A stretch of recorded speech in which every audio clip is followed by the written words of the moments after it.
विश्व इतिहास की झलक। इस किताब से आइए आज सुनते हैं 5वां पत्र, एशिया और यूरोप। पत्र की तारीख है 8 जनवरी सन 1931। मैंने अपने पिछले पत्र में बताया था कि हर एक चीज बराबर बदलती रहती है। इन परिवर्तनों के अभिलेखों के सिवा वास्तव में इतिहास और है भी क्या।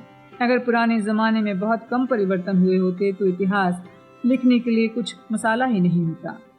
स्कूलों और कॉलेजों में जो इतिहास पढ़ाया जाता है उसमें आमतौर पर कुछ ठीक बातें नहीं होती। दूसरों की बाबत तो मैं इतना जानता नहीं, पर अपने बारे में ज़रूर कह सकता हूँ कि मुझे स्कूल में बहुत कम ज्ञान हासिल हुआ है।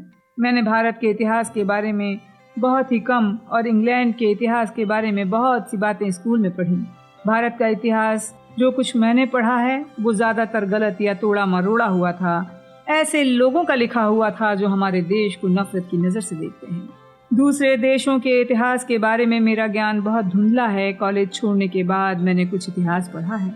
खुशकिस्मती से जेल की यात्राओं ने मुझे अपना ज्ञान बढ़ाने का मौका दिया है। अपनी पिछली चिट्ठियों में मैं तुम्हें भारत की प्राचीन सभ्यता, द्रविड़ों और आर्यों के आगमन के बारे में लिख चुका हूँ।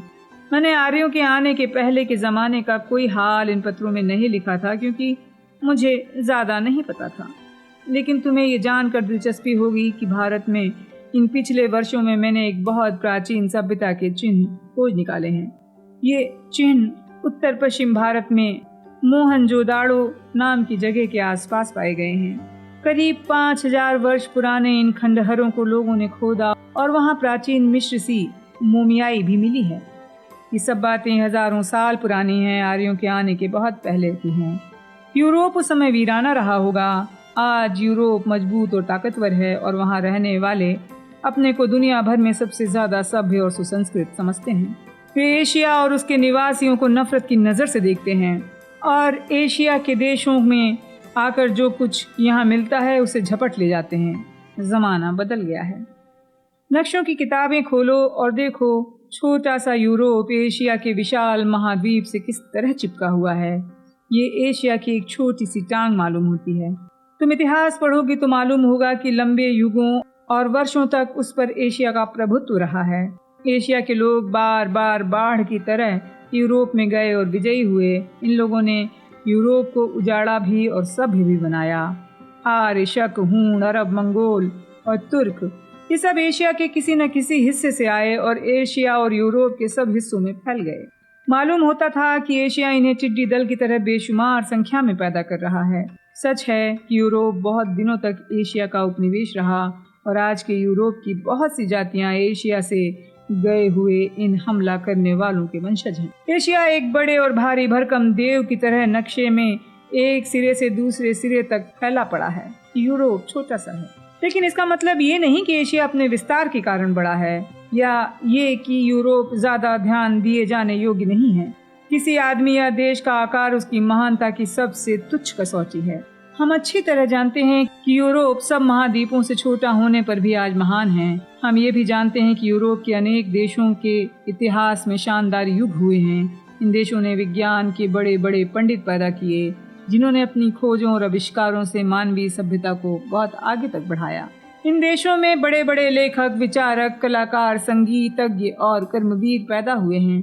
यूरोप की महानता को स्वीकार न करना बेवकूफ़ी है, लेकिन एशिया की महानता को भुलाना उसी तरह की बेवकूफ़ी है। कभी कभी हम यूरोप की तड़क भड़क से प्रभावित हो जाते हैं और पुरानी बातों को भूल जाते हैं। हमें याद रखना चाहिए कि एशिया ने ही बड़े बड़े मौलिक विचारक पैदा किए हैं जिन्होंने दुनिया पर इतना प्रभाव डाला कि शायद ही किसी दूसरी जगह के किसी आदमी या किसी चीज ने डाला हो।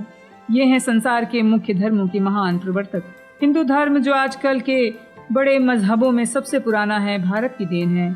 ऐसा ही उसका महान भाई बौद्ध है जो आज तमाम चीन, जापान, बर्मा, तिब्बत और लंका में फैला हुआ है। यहूदियों और ईसाइयों के मजहब भी एशियाई हैं क्योंकि उनका जन्म एशिया के पश्चिमी किनारे पर फिलिस्तीन में हुआ था। जोरास्ट्रियन मजहब जो पारसियों का मजहब है ईरान में शुरू हुआ। और तुम ये तो जानती हो कि इस्लाम के पैगंबर मोहम्मद अरब के मक्का में पैदा हुए। कृष्ण, बुद्ध, जरदुश्त, ईसा, मोहम्मद और चीन के महान दार्शनिक कन्फ्यूशियस और लाओ त्से वगैरह एशिया के बड़े बड़े विचारकों के नामों से पृष्ठ के पृष्ठ भरे जा सकते हैं। इस तरह एशिया के कर्मवीरों के नामों से भी पन्ने के पन्ने रंगे जा सकते हैं और कई और तरीकों से भी मैं तुम्हें बता सकता हूँ कि हमारा ये बूढ़ा महाद्वीप प्राचीन काल में कितना महान और महत्वपूर्ण था। देखो जमाना बदल गया है, लेकिन अब भी वो हमारी आंखों के सामने है और बदलता जा रहा है। इतिहास आमतौर पर धीरे धीरे सदियों में अपना प्रभाव दिखाता है, हालांकि उसमें कभी कभी भगदड़ और विस्फोटों के काल होते हैं। आज तो एशिया में ज़माना बहुत तेज़ी से आगे बढ़ रहा है। ये बूढ़ा महाद्वीप अपनी लंबी नींद के बाद जाग उठा है। दुनिया की आंखें इस पर हैं, क्योंकि सभी जानते हैं कि भविष्य के निर्माण में एशिया का बहुत बड़ा हिस्सा होगा।